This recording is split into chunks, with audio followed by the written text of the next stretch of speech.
حلال روزی کمانا ہے، اپنے بچوں کی پرورش کرنا ہے۔ سبحان اللہ سبحان اللہ۔ آپ نماز پڑھ رہے ہو مگر اپنے بچوں سے کبھی نہیں کہتے کہ چلو نماز پڑھو، لیکن آپ کو اس کا بھی حساب دینا پڑے گا۔ خود نمازی ہو گئے آپ، لیکن آپ کے بچے جوئے میں ہیں، آپ کے بچے شراب کے اڈے پر ہیں، آپ کے بچے لہو لیب اور کھیل کود میں ہیں، تو اس کا بھی خمیازہ آپ کو بھگتنا پڑے گا۔ ہر باپ کی یہ ذمہ داری بنتی ہے کہ خود نمازی بنے، اپنے بچوں کو بھی نماز کا حکم دے، اپنے بچوں کو بھی نماز کی تلقین کرے، اپنے گھر میں حکم نافذ کرے کہ خبردار اس گھر میں جو بھی رہے گا وہ نماز کا پابند ہوگا۔ اللہ اکبر، اگر باپ پابند ہے تو وہ اپنے بچوں کو پابند کر سکتا ہے، اگر باپ گھر کا بڑا انسان پابند ہے تو اپنے گھر کی تمام عورتوں کو بھی نماز کا پابند کر سکتا ہے۔ آج ہماری ماں اور بہنیں یہاں کثیر تعداد میں بیٹھی ہے، جلسہ سننے آئی ہے آج، تو جلسہ سننے کے بعد کچھ تو عمل ہونا چاہیے۔ بھائی کل تک بے نمازی تھے، اب جلسہ سن کر آئے ہیں تو پتہ تو چل گیا ہے نا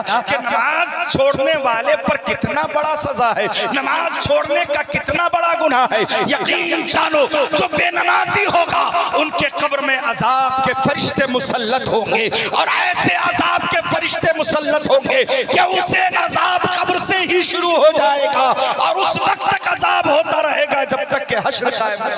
اللہ اکبر سبحان اللہ۔ یاد رکھو نماز کسی صورت معاف نہیں ہے، نماز کسی صورت معاف نہیں ہے۔ حاجی حج کر لیتا ہے، حج کے طفیل اللہ تمام گناہوں کو معاف کر دیتا ہے، حج کے طفیل اللہ تمام گناہوں کو معاف کر دیتا ہے، مگر نماز معاف نہیں ہے۔ نماز چھوٹنے کا جو گناہ ہوا اللہ حج کے طفیل اس گناہ کو تو معاف کر دیا، لیکن جو نمازیں چھوٹ گئی ہے پیارے وہ نماز معاف نہیں ہے، وہ نماز ہر حال میں ادا کرنا ہے۔ آپ کو قضاء عمری پڑھ کر وہ چھوٹی ہوئی نمازیں ادا کرنی ہے، لہذا نماز تمام عبادتوں میں سب سے افضل عبادت ہے، نماز تمام عبادتوں میں سب سے اعلیٰ ہے۔ اسلام کی بنیاد 5 چیزوں پر رکھی گئی، اور سب سے پہلی چیز توحید ہے، اور توحید کے بعد نماز اسلام کی بنیادوں میں سے ایک بنیاد ہے۔ اب بتائیے اسلام کی بنیاد 5 چیزوں پر رکھی گئی، سب سے پہلے توحید، پھر نماز، پھر روزہ، پھر حج، پھر زکوٰۃ۔ یہ 5 چیزیں ہر انسان کے لیے ضروری ہے۔ اگر تم مسلمان ہو تو تمہارے لیے ان 5 باتوں کا تمہارے اوپر لازم ہے کہ یہ 5 چیزوں پر عمل کیا جائے۔ یہ 5 چیزیں ضروری ہے۔ تم نے خدا کو ایک مانا، نبی کریم جناب محمد الرسول اللہ صلی اللہ علیہ وسلم کی نبوت و رسالت کا اعلان کیا ہے، تو آپ کے لیے ضروری ہے کہ اب آپ کو نماز بھی قائم کرنا ہے۔ رمضان کا مہینہ آنے والا ہے، رمضان کے روزے بھی رکھنا ہے۔ اگر اللہ نے صاحب استطاعت بنایا ہے تو حج اگر آپ کے اوپر فرض ہو گیا تو آپ کو حج بھی کرنا ہے۔ اللہ نے دولت سے نوازا ہے تو آپ کو اپنی دولت کی زکوٰۃ بھی نکالنی ہے۔ یہ چاروں چیزیں لازمی ہے۔ اسلام کی بنیاد 5 چیزوں پر رکھی گئی۔ وہ میرے بھائی سوچے، اپنے دل پر ہاتھ رکھے، جو نماز نہیں پڑھتا بتاؤ اس کی بنیاد کمزور ہے کہ نہیں ہے؟ اللہ اکبر، جو روزہ نہیں رکھتا بتاؤ اس کی بنیاد کمزور ہے کہ نہیں ہے؟ جو زکوٰۃ نہیں دیتا بتاؤ اس کی بنیاد کمزور ہے کہ نہیں ہے؟ اگر بنیاد کمزور ہوگی تو بتاؤ کیا اس پر بلڈنگ تعمیر ہو سکتی ہے؟ کیا اس پر بلڈنگ تعمیر ہو سکتی ہے؟ کیا اس پر چھت رک سکتا ہے؟ حضرات محترم، یہ بنیاد ہے، اس کو مضبوط کرو گے تو یقیناً کسی پیر کامل کے ہاتھ میں ہاتھ دو گے اس کا فیض تمہیں ملے گا۔ سبحان اللہ سبحان اللہ۔ نعرہ تکبیر، نعرہ رسالت، مفتی خورشید عالم صاحب قبلہ، فیضان بابو حضور۔ جب بنیاد کمزور ہے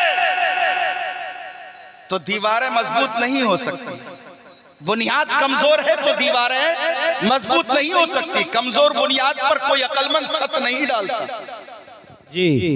کمزور بنیاد پر کوئی بھی عقل مند چھت نہیں ڈالتا۔ ہر عقل مند مکان بناتے وقت اپنی بنیاد کو مضبوط کرتا ہے۔ مستری سے یہی کہتا ہے بنیاد مضبوط ہونی چاہیے، جتنا سریا لگے لگا دو، جتنا لوہا لگے لگا دو، جتنا سیمنٹ لگے لگا دو، جتنی گٹیاں لگے لگا دو، بنیاد مضبوط ہونی چاہیے۔ اگر بنیاد مضبوط ہوگی تو بنیاد طوفانوں کے زد کا بھی مقابلہ کرتی ہے، تیز ہواؤں کے جھونکوں کا بھی مقابلہ کرتی ہے۔ اگر بنیاد مضبوط ہوگی تو یاد رکھو تو تم وہابیت کا بھی مقابلہ کرو گے، بنیاد مضبوط ہوگی. تم دیوبندیت کا مقابلہ کرو گے، بنیاد مضبوط ہوگی. تم رافضیت کا مقابلہ کرو گے، بنیاد مضبوط ہوگی. تم اہل حدیث کا مقابلہ کرو گے، بنیاد مضبوط ہوگی. تم جماعت اسلامی کا بھی مقابلہ کرو گے. جتنے بھی فرقہ ہے باطلہ تمہارے سامنے ہوں گے، تمہاری بنیاد مضبوط ہوگی. سارے باطل فرقوں کا مقابلہ کرتے ہیں. سبحان اللہ سبحان اللہ. بہت خوب. بنیاد کا مضبوط ہونا ضروری. اور یاد رکھو، جن کی زندگی میں نماز نہیں، جن کی زندگی میں روزہ نہیں، جن کی زندگی میں زکوٰۃ نہیں، تو یاد رکھنا وہ صرف نام کا مسلمان ہے، نام کا. اس کی بنیادیں کھوکھلی ہے، بنیادیں کھوکھلی ہے. کل میدان محشر میں آپ سے یہ نہیں پوچھا جائے گا بتا تیرا پیر کون تھا، بتا تو نے کتنے مزارات پر حاضری دی، بتا تو نے اعلیٰ حضرت کے ہاں حاضری دی یا نہیں دی، چادر چڑھایا یا نہیں چڑھایا، غریب نواز کے ہاں گیا یا نہیں گیا، غریب نواز کے مزار پر چادر چڑھائی یا نہ چڑھائی. یہ تم سے میدان محشر میں پوچھا نہیں جائے گا. ہاں ہاں، یہ علماء کرام موجود ہے. بریلی کا پیغام سنو. بریلی یہ کہتا ہے کچھ پوچھا جائے یا نہ جائے، مگر میدان محشر میں سب سے پہلے اگر کوئی سوال ہوگا تو نماز کے تعلق. نعرے تکبیر، نعرے رسالت، مسلک اعلی حضرت، نعرے تکبیر. روز محشر کے جاگداز بود اولی پرشش نماز بود کہ روز محشر کے دن سب سے پہلا سوال اگر ہوگا تو وہ کس کے تعلق سے ہوگا؟ وہ نماز کے تعلق سے ہوگا. میری اماں اور بہنیں کثیر تعداد میں بیٹھی ہے، وہ بھی سنیں کہ آج بچوں کی جھنجٹ میں نمازیں چھوڑتی ہے اور دنیاوی کام کاج کی جھنجٹ میں نماز چھوڑتی ہے. کل میدان محشر میں حساب کا دن ہوگا، عورت کھڑی ہوگی سامنے رب کے حضور اور سوال ہوگا بتا تو نے نماز کیوں نہیں پڑھی تھی، بتا تو نے نمازیں کیوں نہیں ادا کی تھی. تو عورت کھڑی ہو کر کہے گی یا اللہ میرا شوہر ظالم تھا، میں اپنے شوہر کے کام کاج میں اس قدر غرق ہو گئی تھی کہ مجھے نماز کے لیے فرصت نہیں ملتی تھی. بچوں کی تعداد اتنی تھی، بچوں کی پرورش میں میں ملوث تھی، اس لیے نمازیں وقت پر ادا نہیں ہو پاتی تھی. اللہ وقت پر مسلمانوں تو اللہ فرمائے گا جاؤ اس کے مقابلے میں اس عورت کو لے کر آؤ. کس کو لے کر آؤ؟ فرعون کی بیوی آسیہ کو لا کر کھڑے کر دو. اللہ اکبر. رب کے حضور فرعون کی بیوی حضرت آسیہ کو لا کر کھڑا کیا جائے گا. اللہ اکبر. رب پوچھے گا بتا تو نے نماز کیسے ادا کی ہے؟ اللہ رب اس عورت سے کہے گا دیکھ یہ بھی ایک عورت ہے، کیا تیرا شوہر اس کے شوہر سے زیادہ ظالم تھا؟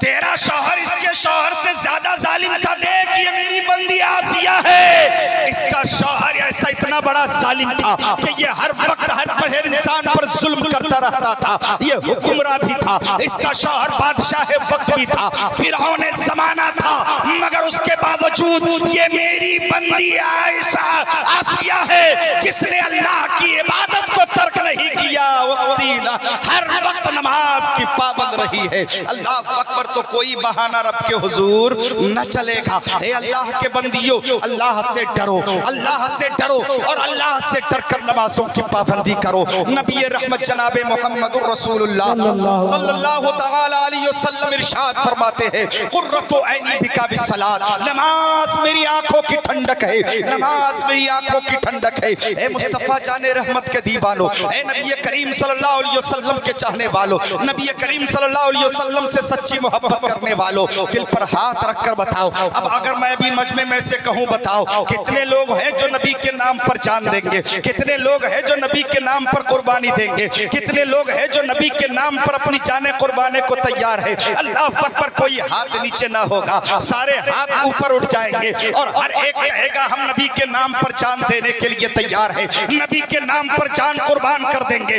مگر مومنو میں آج جان مانگنے کے لیے آپ کے درمیان نہیں آیا ہوں. اگر آپ سچے عاشق ہو، اگر نبی سے سچی محبت کرتے ہو، نبی کونین جناب محمد الرسول اللہ صلی اللہ علیہ وسلم سے سچا عشق ہے تو نبی نے فرمایا نماز میری آنکھوں کی ٹھنڈک ہے.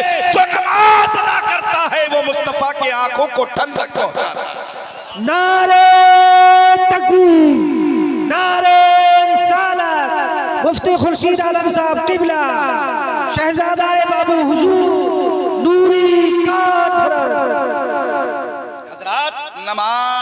مصطفیٰ کے آنکھوں کی ٹھنڈک ہے پیارے. اور آج بڑا افسوس کا مقام, ایک طرف نبی سے محبت کا دعویٰ, ایک طرف دعوے میں ہم اتنے پکے نظر آتے ہیں کہ نبی کے نام پر جان دے دیں گے, مگر نبی کا قول, نبی کا فرمان, نبی کے آنکھوں کی ٹھنڈک اور مصطفیٰ جان رحمت نے جس چیز سے محبت کی ان چیزوں سے دوری, کیا یہ محبت ہے؟ کیا یہ محبت ہے؟ آپ اپنے دل پر ہاتھ رکھ کر بتائیے, کیا یہ محبت ہے کہ نمازوں سے دور رہا جائے؟ جس کو مصطفیٰ نے اپنے آنکھوں کی ٹھنڈک قرار دیا, جس کو مصطفیٰ نے جس چیز سے محبت فرمائی, اگر ہم ان چیزوں سے محبت نہ کر سکے تو ہماری زندگی تو بیکار ہے یار. آج محبت ہمیں دنیا داری سے ہو گئی ہے, محبت ہمیں دنیاوی چیزوں سے ہو گئی ہے, دنیاوی چکا چون میں کھو گئے ہم, دنیاوی عیش میں کھو گئے ہم, آج دنیاوی کلچر میں اس قدر غرق ہو گئے ہم کہ آج ہمارا تہذیب ہمارے پاس نہ رہا, ہماری ثقافت ہمارے پاس نہ رہی, ہمارا طور طریقہ ہمارے پاس نہ رہا, ہمارے چال چلن ہمارے پاس نہ رہے.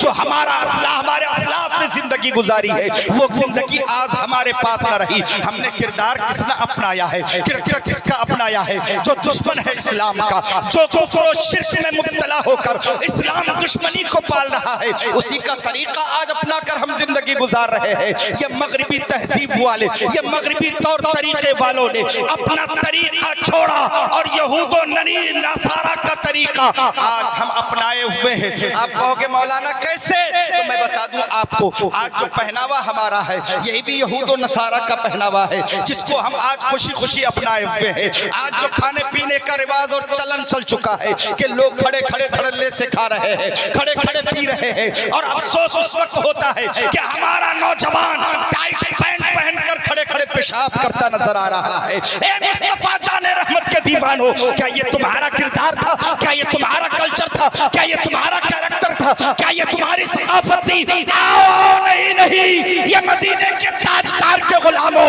مصطفیٰ کا طریقہ اپناؤ, مدنی طریقہ اپناؤ. نبی نے فرمایا جب چلو تو نگاہیں نیچی کر کے چلا کرو, جب کھاؤ تو بیٹھ کر کھانا کھایا کرو, جب پانی پیو تو بیٹھ کر پانی پیو, اور ایک سانس میں نہیں بلکہ 3 سانس میں پانی پیا کرو. یہ میرے مصطفیٰ نے طریقہ دیا ہے, زندگی گزارنے کا وصول دیا ہے, زندگی گزارنے کا طریقہ عطا فرمایا ہے. لیکن آج بڑا افسوس کا مقام ہے کہ نہ ہمارے پاس طریقہ رہا, نہ ہمارے پاس تمدن رہا, نہ ہمارے پاس مصطفیٰ جان رحمت صلی اللہ علیہ وسلم کے طریقے کے مطابق زندگی گزارنے کا جذبہ رہا. ہم جلسوں میں تو شریک ہو جاتے ہیں, رات بھر جلسہ تو سن لیتے ہیں, مگر عمل نام کی چیز ذرہ برابر بھی نظر نہیں آتی.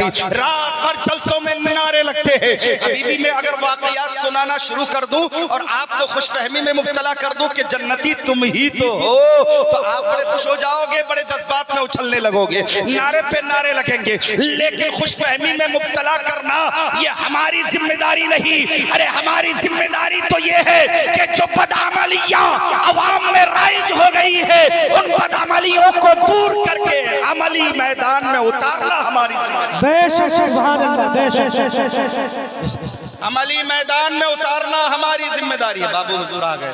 نعرے تکبیر, نعرے رسالت, فیضان بابو حضور, شہزادہ بابو حضور, شہزادہ بابو حضور, نعرے تکبیر, نعرے رسالت, مسلک اعلیٰ حضرت, نوری کانفرنس, نوری کانفرنس, نعرے تکبیر, نعرے رسالت, فیضان حضور عالی, فیضان بابو حضور, شہزادہ بابو حضور, نعرے تکبیر, نعرے رسالت, فیضان بابو حضور, شہزادہ بابو حضور, نوری کانفرنس, نعرے تکبیر, نعرے رسالت, مسلک اعلیٰ حضرت, نعرے تکبیر, نعرے رسالت, نعرے تکبیر, نعرے رسالت, فیضان بابو حضور. بیٹھ جائیے, تشریف رکھیے. سبحان اللہ. جو حضرات ادھر ادھر گھوم رہے ہیں آپ سبھی حضرات برائے مہربانی جلسے میں آ جائیے. ماشاءاللہ دیکھیے اب جلسے میں اور 4 چاند لگ گیا ہے. سبحان اللہ. بیٹھ جائے ماشاءاللہ بیٹھ جائے. دیکھیے بابو حضور کے شہزادے آپ کے روبرو ہیں اور یہ وہ ذات ہے جس کے تعلق سے اعلیٰ حضرت نے فرمایا تیری نسل پاک میں ہے بچہ بچہ سبحان اللہ. تیری نسل پاک میں ہے بچہ بچہ نور کا, تو ہے عین نور تیرا سب گھرانہ نور کا. اسی گھرانے کا ایک فرد ہے. اللہ اکبر. چہرے کی زیارت کیجئے, یقیناً آپ کے دلوں کو ٹھنڈک پہنچے گی. چہرے کی زیارت کیجئے, آنکھوں میں نور بڑھے گا. یہ آل رسول ہیں, ان کو دیکھنا ثواب ہے, اور آل رسول ہونے کے ساتھ ساتھ عالم باعمل بھی ہے. سبحان اللہ. اور سونے پر سہاگا, نور علی نور ہے. سبحان اللہ. نور ہے. ایک نور تو ایک خاندانی نور ہے, لیکن جو علم کا نور سینے پہ آ جائے تو پھر نور علی نور ہو جائے. سبحان اللہ. تو اسی نوری گھرانے کا فرد ہے. آپ بیٹھیں اور اپنے دل و دماغ کو میرے طرف ذرا سی توجہ دیں کہ آج ہم نمازوں سے کتنی دور ہے. نماز آج ہماری زندگی میں نہیں ہے. ہم روپے رقم خرچ کر کے اور سارے کام کر لیتے ہیں. یہ بتائیے, نماز پڑھنے آتے ہیں, کبھی امام صاحب نے آپ سے روپیہ مانگا, کبھی آپ امام صاحب سے آپ سے امام صاحب نے کبھی دولت کا مطالبہ کیا؟ ارے کبھی نہیں. کسی امام میں بھی آپ یہ بات نہیں پائے ہوں گے کہ آپ نماز پڑھنے جاؤ تو آپ سے کوئی مطالبہ کیا جا رہا ہو, آپ سے رقم مانگی جا رہی ہو, آپ سے پیسہ مانگا جا رہا ہو. بلکہ ہماری مسجدوں کا حال تو یہ ہے پیارے کہ مسجد ہر طریقے سے آراستہ کیا جاتا ہے کہ نمازی کو کسی طرح کی تکلیف نہ دی جائے. نمازیوں کے لیے اچھی صفیں بچھائی جائے. اللہ اکبر. جاڑوں کے موسم میں گرمی کا انتظام کیا جائے, گرمی کے موسم میں ٹھنڈک کا انتظام کیا جائے. مسجدوں میں ٹھنڈا پانی کا انتظام ہوتا ہے, مسجدوں میں اچھا ڈیکوریشن ہوتا ہے. کیوں؟ آئے تو نمازی کا دل لگے, آئے تو نمازی کی نمازیں اس میں صحیح طریقے سے ادا ہو. ورنہ مسلمانوں ذرا غور کرو, اس وقت کو یاد کرو جب نبی محتشم جناب محمد رسول اللہ صلی اللہ تعالی علیہ وسلم نے ابتدائی دور میں نمازیں شروع کی تھی تو کہاں نماز پڑھی تھی؟ کون سا مخملی بستر تھا, کون سا قالین بچھا ہوا تھا؟ وہ ریت تھی, وہ زمین تھی جس میں کنکر پتھر تھے. اسی کنکر اور پتھر پر سجدے کر کے نبی نے یہ امانت اپنی امت کے حوالے کی ہے. اللہ اکبر. معراج کی شب یہ تحفہ لے کر آئے مصطفیٰ, اور مصطفیٰ نے اپنے غلاموں کو عطا فرمایا اور ساتھ میں یہ بھی بتا دیا کہ میری معراج رب کے حضور جانا ہے تو میری امت کی معراج نماز میں ہے. سبحان اللہ. تو معراج